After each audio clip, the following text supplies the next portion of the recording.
विदेश्वर संहिता का 21वां अध्याय। शिवलिंग की संख्या। सूत जी बोले, महर्षियों, पार्थिव लिंगों की पूजा करोड़ों यज्ञों का फल देने वाली है। कलयुग में शिवलिंग पूजन मनुष्यों के लिए सर्वश्रेष्ठ है। यह भोग और मोक्ष देने वाला एवं शास्त्रों का निश्चित सिद्धांत है। शिवलिंग 3 प्रकार के हैं, उत्तम, मध्यम और अधम। 4 अंगुल ऊंचे वेदी से युक्त सुंदर शिवलिंग को उत्तम शिवलिंग कहा जाता है। उससे आधा मध्यम तथा मध्यम से आधा अधम कहलाता है। ब्राह्मण, क्षत्रिय, वैश्य तथा शूद्रों को वैदिक उपचारों से आदर पूर्वक शिवलिंग की पूजा करनी चाहिए। ऋषि बोले, हे सूत जी, शिव जी के पार्थिव लिंग की कुल कितनी संख्या है? सूत जी बोले, हे ऋषियों, पार्थिव लिंग की संख्या मनोकामना पर निर्भर करती है। बुद्धि की प्राप्ति के लिए सद्भावना पूर्वक 1000 पार्थिव शिवलिंग का पूजन करें। धन की प्राप्ति के इच्छुक 1500 शिवलिंगों का तथा वस्त्र प्राप्ति हेतु 500 शिवलिंगों का पूजन करें। भूमि का इच्छुक 1000, दया भाव चाहने वाला 3000, तीर्थ यात्रा करने की चाह रखने वाले को 2000 तथा मोक्ष प्राप्ति के इच्छुक मनुष्य 1 करोड़ पार्थिव लिंगों की वेदोक्त विधि से पूजा आराधना करें। अपनी कामनाओं के अनुसार शिवलिंगों की पूजा करें। पार्थिव लिंगों की पूजा करोड़ों यज्ञों का फल देने वाली है तथा उपासक को भोग और मोक्ष प्रदान करती है। इसके समान कोई और श्रेष्ठ नहीं है, अर्थात यह सर्वश्रेष्ठ है। शिवलिंग की नियमित पूजा अर्चना से मनुष्य सभी विपत्तियों से मुक्त हो जाता है। शिवलिंग का नियमित पूजन भवसागर से तरने का सबसे सरल तथा उत्तम उपाय है। हर रोज लिंग का पूजन वेदोक्त विधि से करना चाहिए। भगवान शंकर का नैवेद्यांत पूजन करना चाहिए। भगवान शंकर की 8 मूर्तियां पृथ्वी, जल, अग्नि, वायु, आकाश, सूर्य, चंद्रमा तथा यजमान है। इसके अतिरिक्त शिव, भव, रुद्र, उग्र, भीम, ईश्वर, महादेव तथा पशुपति नामों का भी पूजन करें। अक्षत, चंदन और बेलपत्र लेकर भक्तिपूर्वक शिवजी का पूजन करें तथा उनके परिवार, जिसमें ईशान, नंदी, चंड, महाकाल, भृंगी, वृष, स्कंद, कपर्दीश्वर, शुक्र तथा सोम हैं, का 10 दिशाओं में पूजन करें।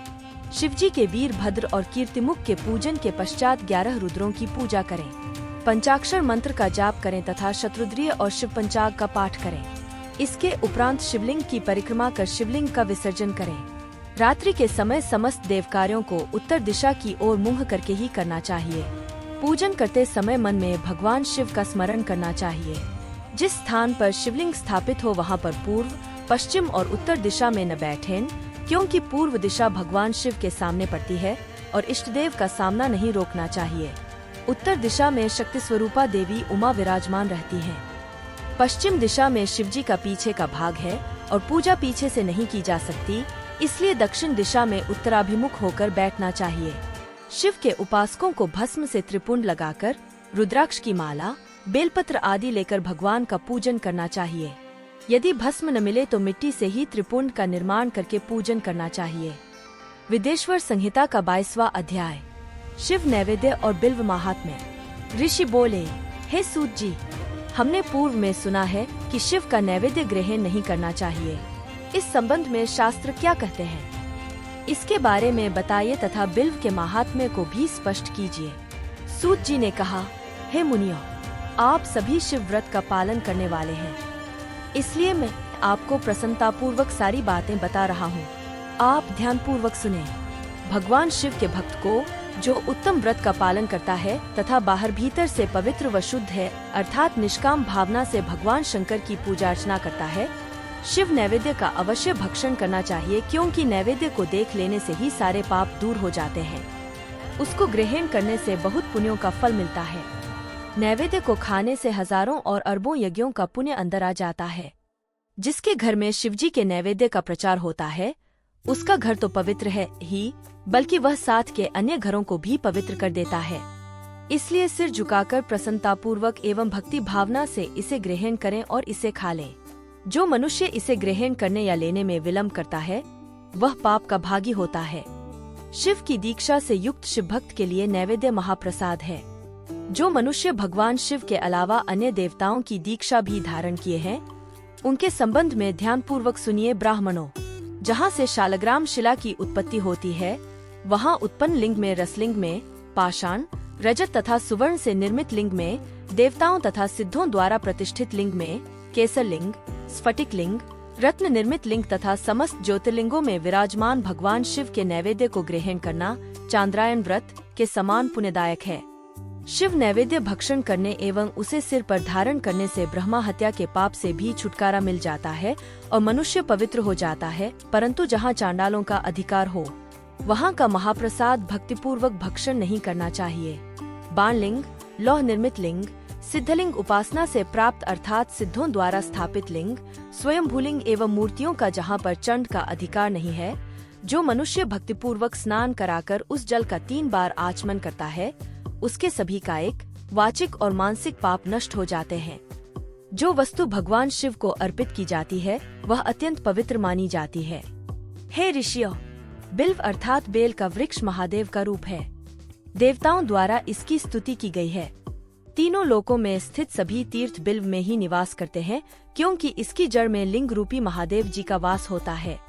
जो इसकी पूजा करता है वह निश्चय ही शिवपद प्राप्त करता है। जो मनुष्य बिल्व की जड़ के पास अपने मस्तक को जल से सींचता है, उसे संपूर्ण तीर्थ स्थलों पर स्नान का फल प्राप्त होता है। बिल्व की जड़ों को पूरा पानी से भरा देखकर भगवान शिव संतुष्ट एवं प्रसन्न होते हैं।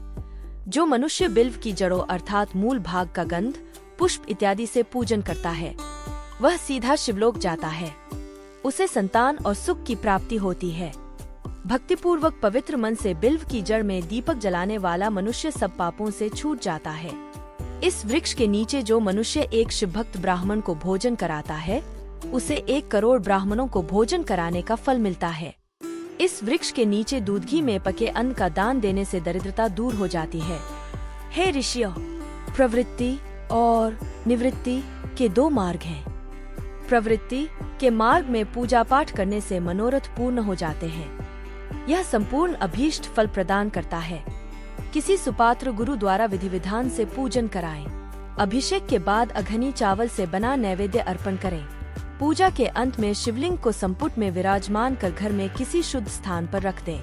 निवृत्ति मार्गी उपासकों को हाथ में ही पूजन करना चाहिए। भिक्षा में प्राप्त भोजन को ही नैवेद्य के रूप में अर्पित करें। निवृत्ति पुरुषों के लिए सूक्ष्म लिंग ही श्रेष्ठ है। विभूति से पूजन करें तथा विभूति को ही निवेदित करें। पूजा करने के उपरांत लिंग को मस्तक पर धारण करें। विदेश्वर संहिता का 23वां अध्याय। शिव नाम की महिमा। ऋषि बोले, हे व्यास शिष्य सूत जी, आपको नमस्कार है। हम पर कृपा कर हमें परम उत्तम रुद्राक्ष तथा शिव नाम की महिमा का महात्म्य सुनाइए। सूत जी बोले, हे ऋषियों, आपने बहुत ही उत्तम तथा समस्त लोकों के हित की बात पूछी है। भगवान शिव की उपासना करने वाले मनुष्य धन्य हैं। उनका मनुष्य होना सफल हो गया है। साथ ही शिव भक्ति से उनके कुल का उद्धार हो गया है। जो मुख मनुष्य अपने से सदाशिव और शिव नामों का उच्चारण करते हैं, पाप उनका स्पर्श भी नहीं कर पाता है। भस्म, रुद्राक्ष और शिव नाम त्रिवेणी के समान महापुण्यमय है। इन तीनों के निवास और दर्शन मात्र से ही त्रिवेणी के स्नान का फल प्राप्त हो जाता है। इनका निवास जिसके शरीर में होता है, उसके दर्शन से ही सभी पापों का विनाश हो जाता है। भगवान शिव का नाम गंगा है, विभूति, भस्म, यमुना मानी गई है तथा रुद्राक्ष को सरस्वती कहा गया है। इनकी संयुक्त त्रिवेणी समस्त पापों का नाश करने वाली है। हे श्रेष्ठ ब्राह्मणों, इनकी महिमा सिर्फ भगवान महेश्वर ही जानते हैं। यह शिव नाम का महात्म्य समस्त पापों को हर लेने वाला है। शिव नाम अग्नि है और महापाप पर्वत है। इस अग्नि से पाप रूपी पर्वत जल जाते हैं। शिव नाम को जपने मात्र से ही पाप मूल नष्ट हो जाते हैं। जो मनुष्य इस पृथ्वी लोक में भगवान शिव के जाप में लगा हुआ रहता है, वह विद्वान पुण्यात्मा और वेदों का ज्ञाता है। उसके द्वारा किए गए धर्मकर्म फल देने वाले हैं। जो भी मनुष्य शिव नाम रूपी नौका पाकर भवसागर को तर जाते हैं, उनके भवरूपी पाप निःसंदेह ही नष्ट हो जाते हैं। जो पाप रूपी दावानल से पीड़ित हैं, उन्हें शिव नाम रूपी अमृत का पान करना चाहिए। हे मुनीश्वरों, जिसने अनेक जन्मों तक तपस्या की है, उसे ही पापों का नाश करने वाली शिव भक्ति प्राप्त होती है। जिस मनुष्य के मन में कभी न खंडित होने वाली शिव भक्ति प्रकट हुई है, उसे ही मोक्ष मिलता है। जो अनेक पाप करके भी भगवान शिव के नाम जप में आदर पूर्वक लग गया है, वह समस्त पापों से मुक्त हो जाता है। इसमें जरा भी संशय नहीं है। जिस प्रकार जंगल में दावानल से दग्ध हुए वृक्ष भस्म हो जाते हैं, उसी प्रकार शिव नाम रूपी दावानल से दग्ध होकर उसके सारे पाप भस्म हो जाते हैं।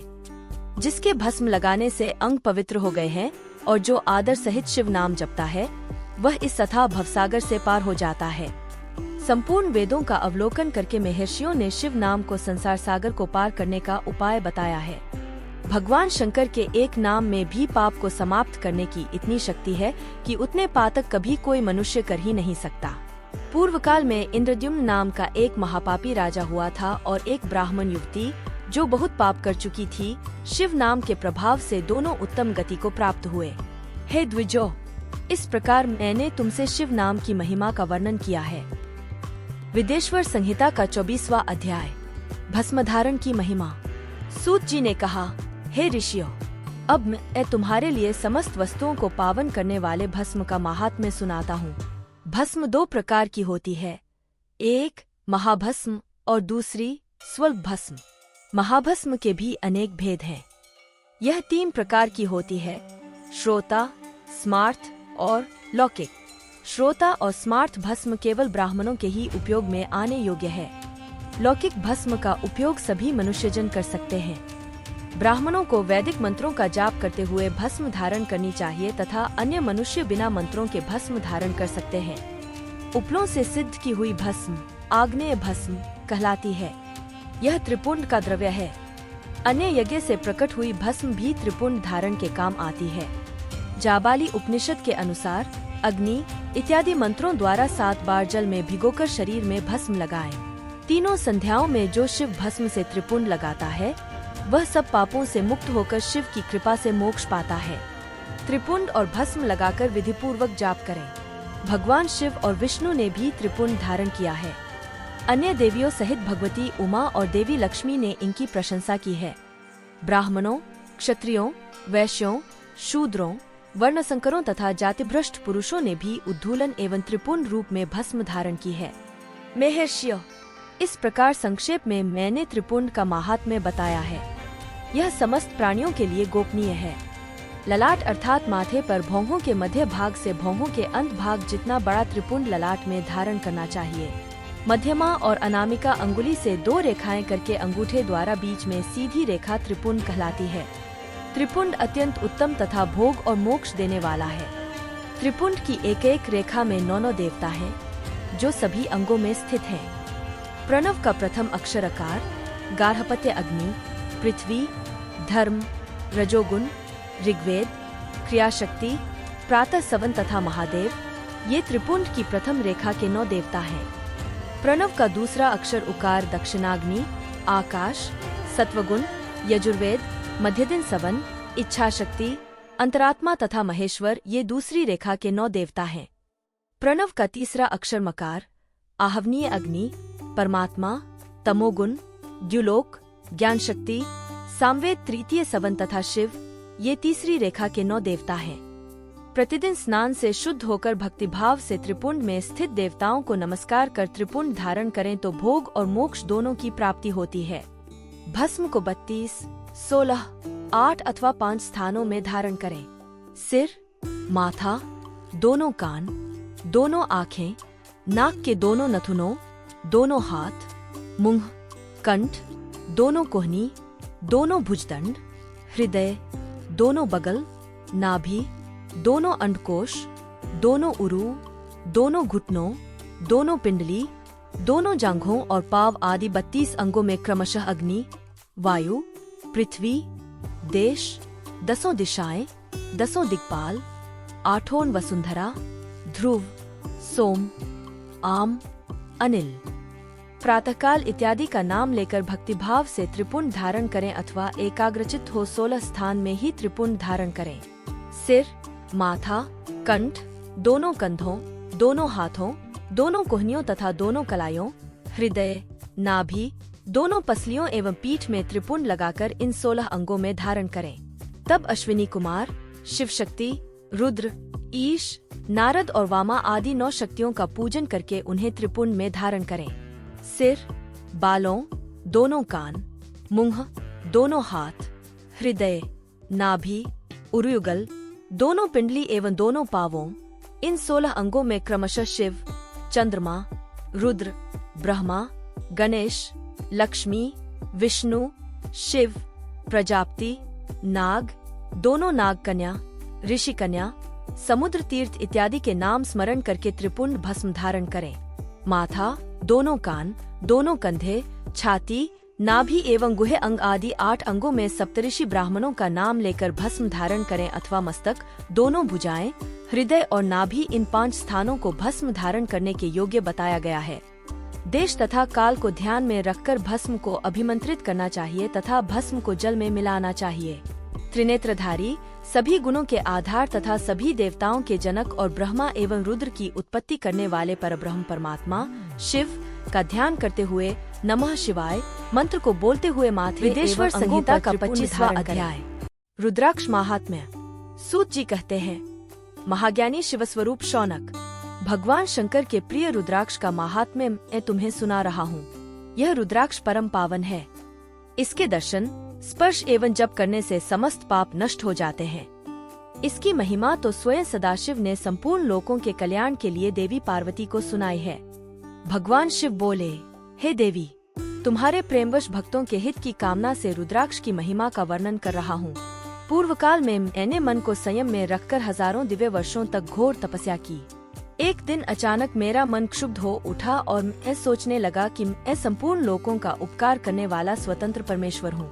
आथ मैंने लीलावश अपने दोनों नेत्र खोल दिए। नेत्र खुलते ही मेरे नेत्रों से जल की झड़ी लग गई। उसी से गौड़ देश से लेकर मथुरा, अयोध्या, काशी, लंका, मलयाचल पर्वत आदि स्थानों में रुद्राक्षों के पेड़ उत्पन्न हो गए। तभी से इनका महात्म्य बढ़ गया और वेदों में भी इनकी महिमा का वर्णन किया गया है। इसलिए रुद्राक्ष की माला समस्त पापों का नाश कर भक्ति मुक्ति देने वाली है। ब्राह्मण, वैश्य, क्षत्रिय और शूद्र जातियों में जन्मे शिव भक्त सफेद, लाल, पीले या काले रुद्राक्ष धारण करें।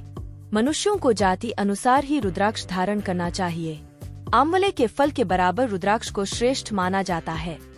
बेर के फल के बराबर को मध्यम श्रेणी का और चने के आकार के रुद्राक्ष को निम्न श्रेणी का माना जाता है। हे देवी, बेर के समान रुद्राक्ष छोटा होने पर भी लोक में उत्तम फल देने वाला तथा सुख, सौभाग्य की वृद्धि करने वाला होता है। जो रुद्राक्ष आंवले के बराबर है, वह सभी अनिष्टों का विनाश करने वाला तथा सभी मनोरथों को पूर्ण करने वाला होता है। रुद्राक्ष जैसे जैसे छोटा होता है, वैसे ही वैसे अधिक फल देने वाला होता है। पापों का नाश करने के लिए रुद्राक्ष धारण अवश्य करना चाहिए। यह संपूर्ण अभीष्ट फलों की प्राप्ति सुनिश्चित करता है। लोक में मंगलमय रुद्राक्ष जैसा फल देने वाला कुछ भी नहीं है।